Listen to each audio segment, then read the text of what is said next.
Assalamualaikum warahmatullahi wabarakatuh. Jumpa lagi dengan kita channel Sarjana Indonesia. Kali ini kita akan membahas tentang tanaman jagung. Namun sebelum lanjut, kita ingatkan kembali jangan lupa tekan tombol subscribe-nya dan jangan lupa tekan tombol loncengnya agar Anda terus mendapatkan info-info menarik dan info-info terbaru dari channel Sarjana Indonesia. Oke, kenapa jagung? Karena selama ini kita tahu bahwa tanaman jagung merupakan tanaman untuk makanan yang paling besar ditanam oleh petani Indonesia. Nah, di sini kita akan memberikan tips dan trik memilih varietas jagung yang bagus dan cocok. Jadi memilih varietas jagung itu tidak boleh asal-asalan. Kita harus menentukan tujuannya untuk apa sih.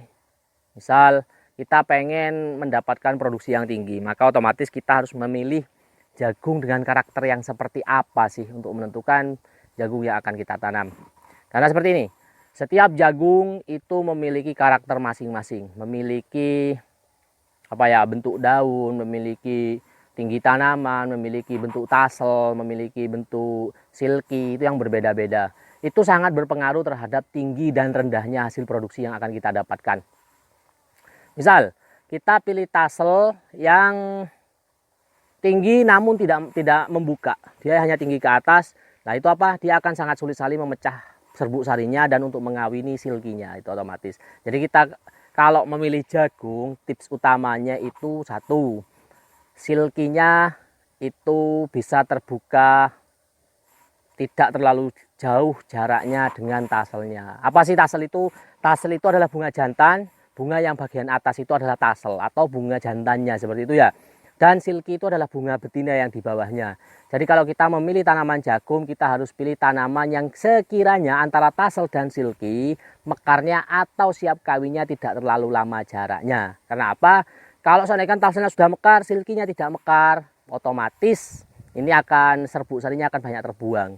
Tuh. Dan apa dampak ketika serbuk sari terbuang? Bijinya atau jagungnya akan sulit terbentuk menjadi buah yang sempurna. Kita akan sering melihat tuh di jagung ada jagung yang kopong. Nah, itu biasanya apa? Serbuk sarinya tidak masuk sempurna terhadap silkinya, seperti itu. Jadi ini ingat, petani Indonesia bila memilih, ini ada jagung kebetulan kita.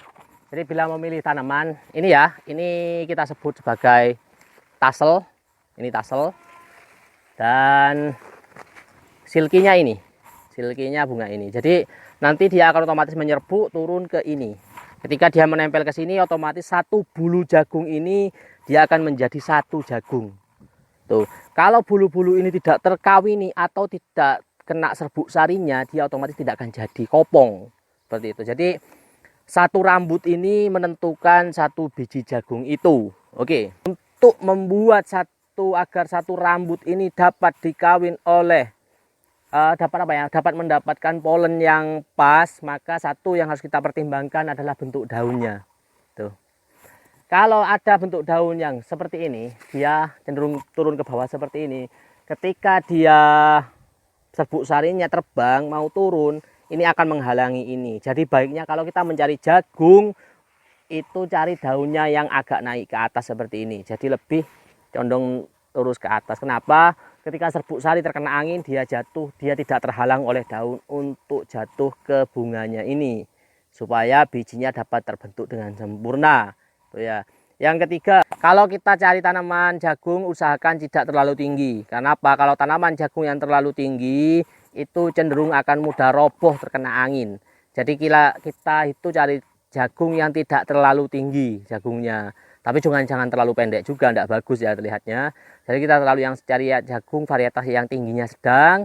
Terus taselnya ini kalau bisa lurus ke atas dan melambai, membuka lambaian, itu akan mudah memecah polennya untuk jatuh ke silkinya ini gitu. Terus selanjutnya usahakan mencari jagung yang kiranya buahnya ini tidak terlalu tinggi supaya mudah dalam pemanenan.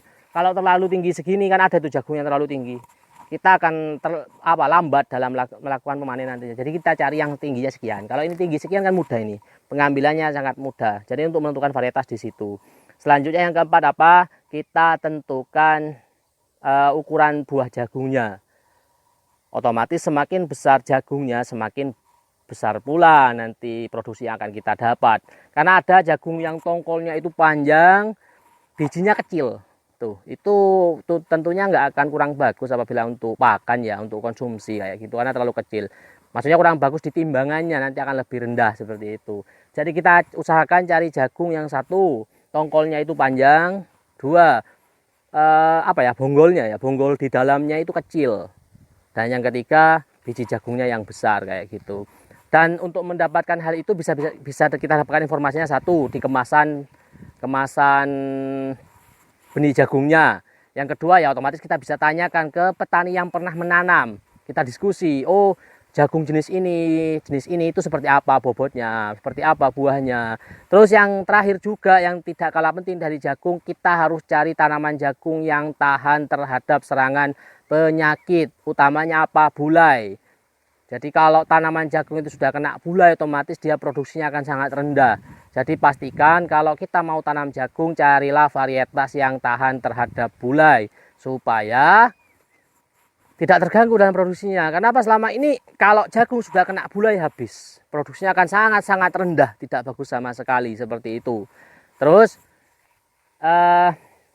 tips yang ketiga, kalau kita mau melakukan penyemprotan atau pengendalian inseknya, misal kita mau semprot ulat ya, usahakan ketika tidak ada lebah di situ. Karena apa? Lebah itu gunanya adalah untuk membantu tahap polinasi jagung. Kalau banyak lebah, terus kita lakukan pengendalian insektisida dengan insektisida, itu kasihan, lebahnya akan banyak yang mati. Ketika lebah banyak yang mati, otomatis akan mengganggu hasil dan produksi jagung kita. Kenapa? Pengawin alaminya kita musnahkan. Jadi mohon untuk petani Indonesia jika mau mengendalikan hama dan penyakitnya, dicek dulu ketika ada lebah, mohon jangan dilakukan pengendalian dulu. Oke, itu saja yang bisa kita sampaikan hari ini. Semoga ini bermanfaat, semoga ini menambah wawasan keilmuan saya dan kita semua. Oke, terima kasih sudah menyimak video ini. Assalamualaikum warahmatullahi wabarakatuh. Jangan lupa like, komen, dan subscribe channel Sarjana Indonesia.